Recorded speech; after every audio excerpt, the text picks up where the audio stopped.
Hi guys, welcome to budget boss. First salary పడగానే అదొక ఏదో ఒక ఫీలింగ్ ఉంటుంది కదా. పాకెట్ మనీ కోసం ఇంట్లో అడిగే రోజులు పోతాయి.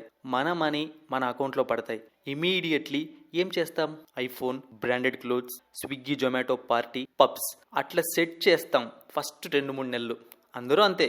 బట్ సడన్లీ కారో బైకో రిపేర్ వస్తుంది, లేక ల్యాప్టాప్ పాడైపోతుంది, లేక సడన్గా జాబ్ మీద డౌట్ వస్తుంది. అప్పుడు చూస్తే అకౌంట్లో 500 కూడా ఉండవు. అప్పుల్లో పడిపోతాం. ఈ వీడియోలో స్టూడెంట్స్ అండ్ ఫ్రెషర్స్ స్ట్రిక్ట్గా మెయింటైన్ చేయాల్సిన 4 క్రూషియల్ ఫండ్స్ గురించి చెప్తాను. ఈ 4 ఫండ్స్ నీతో ఉంటే నీ 20sలో నువ్వు మెంటల్గా, ఫైనాన్షియల్గా సూపర్ స్ట్రాంగ్ ఉంటావు. వీడియోని ఎండ్ వరకు చూడు, మిస్ అవ్వకు. First and most critical fund emergency fund. ఇది నీ రెగ్యులర్ సేవింగ్స్ కాదు. అన్ఎక్స్పెక్టెడ్గా నీకేదైనా కష్టం వస్తే ఫైనాన్షియల్ షాక్ నుంచి నిన్ను కాపాడే ఒక షీల్డ్, కవచం లాంటిది. ఫ్రెషర్స్కి ఇది ఎందుకు అవసరం? సడన్ జాబ్ లాస్ లేదా లే ఆఫ్ వల్ల వచ్చే ఇష్యూస్ వల్ల ఇది యూజ్ అవుతుంది. మెడికల్ ఎమర్జెన్సీ నీకు మరియు నీ పేరెంట్స్కు. సడన్గా రీలొకేషన్ లేదా రూమ్కి డిపాజిట్ చేయాలి, దానికి యూజ్ అవుతుంది. కాబట్టి ఎలా దీన్ని ప్లాన్ చేయాలి? నీ minimum monthly expenses, rent, food, bills, petrol ఎంతో క్యాలిక్యులేట్ చేయి. Target 3 to 6 months of expenses ఉండాలి. సపోజ్ నీ మంత్లీ బేసిక్ నీడ్ 15,000, 15,000 అనుకో. నీ ఎమర్జెన్సీ ఫండ్ టార్గెట్ 45,000 నుంచి 90,000 ఉండాలి. ఈ మనీని ఎక్కడ పెట్టాలి? ఈ మనీని స్టాక్ మార్కెట్లో పెట్టకూడదు. హై ఈల్డ్ సేవింగ్స్ అకౌంట్ లేదా లిక్విడ్ మ్యూచువల్ ఫండ్స్లో పెట్టాలి. ఎప్పుడైనా 10 minutesలో విత్డ్రా చేసుకునేలాగా ఉండాలి. ఇక fund 2, up skilling learning fund. ఇది నీ కెరియర్ని బూస్ట్ చేసుకోవడానికి, నీ కెరియర్, నీ స్కిల్ సెట్ గురించి గ్రోత్ రావడానికి వాడే మనీ ఇది. కాలేజ్ పాస్ అవుట్ అవ్వగానే, జూనియర్ రోల్లో జాయిన్ అవ్వగానే చదువు అయిపోలేదు బాస్. వస్తోంది, టెక్నాలజీస్ మారుతున్నాయి. నీకు హైక్ రావాలి, హై పేయింగ్ జాబ్ రావాలి అంటే న్యూ స్కిల్స్ నేర్చుకోవాలి. మరి దానికి ఎంత అమౌంట్ కావాలి? ఎలా దీన్ని యూజ్ చేయాలి? నీ మంత్లీ ఇన్కంలో జస్ట్ 5 to 10% ఈ ఫండ్కి తీసిపెట్టు. ఈ మనీతో ఏం చేయాలి? Paid certifications, example AWS, digital marketing, data analytics, Java, నీ ఇష్టం, నీ స్కిల్ ఇది. గుడ్ ఇంగ్లీష్ కమ్యూనికేషన్ కోర్సెస్, మంచి బుక్స్ కొను, నెట్వర్కింగ్ సెమినార్స్ అటెండ్ అవ్వు.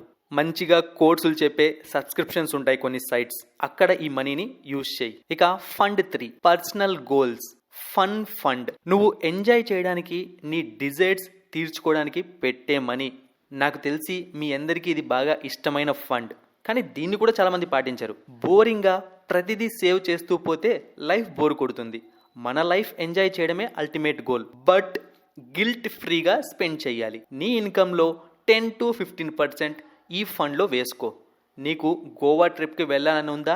నయా బైక్ కొనాలనుందా? లేటెస్ట్ గ్యాడ్జెట్ కొనాలనుందా? క్రెడిట్ కార్డ్ స్వైప్ చేసి ఈఎంఐ పెట్టకు. ఈ ఫండ్లో ఎవ్రీ మంత్ 2,000 నుంచి 3,000 సేవ్ చేయి. ఫుల్ క్యాష్ పెట్టుకొని కాన్ఫిడెంట్గా వెళ్ళి కొనుక్కో. అప్పుడే నీకు ఆ ఐటమ్ ఎంజాయ్ చేస్తున్నప్పుడు భయం ఉండదు. ఇక fund 4, wealth building retirement fund. ఇక్కడే మ్యాజిక్ ఆఫ్ కాంపౌండింగ్ అంటే ఏంటో నీకు తెలుస్తుంది. ఫ్యూచర్లో నువ్వు కూర్చొని తిన్నా నీ మనీ నీకు జనరేట్ చేసే సిస్టమ్. నాకు 22 నుంచి 23 సంవత్సరాలే కదా, 30sలో ఇన్వెస్ట్ చేస్తే అయిపోతుంది అని అనుకుంటే పవర్ ఆఫ్ కాంపౌండింగ్ని మిస్ అవుతావు. నీకు ఎగ్జాంపుల్ చెప్తాను. పర్సన్ ఏ 22 yearsకి 1,000 రూపాయలు మంత్లీ సిప్ స్టార్ట్ చేశాడు. పర్సన్ బి 30 సంవత్సరాలకి 2,000 రూపాయల మంత్లీ సిప్ స్టార్ట్ చేశాడు. కానీ 50 సంవత్సరాల వయసు వచ్చేలోపు 12 to 15% రిటర్న్తో పర్సన్ ఏ దగ్గరే ఎక్కువ వెళ్తుంటుంది. Time is more important than amount.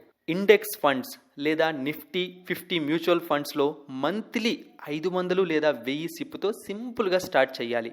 అంతే, సెట్ అయిపోతుంది మొత్తం. సో ఈ 4 ఫండ్స్ని మెయింటైన్ చేయడానికి 50-30-20 రూల్ ఫాలో అవ్వచ్చు. నీ సిచ్యువేషన్కి తగ్గట్టు స్మాల్గా అడ్జస్ట్ చేసుకో. మీలో ఎంతమంది ఇప్పటికే ఇలాంటి ఫండ్స్ మెయింటైన్ చేస్తున్నారు లేదా ఇప్పుడు స్టార్ట్ చేయాలనుకుంటున్నారో కామెంట్ సెక్షన్లో కామెంట్ చేయండి.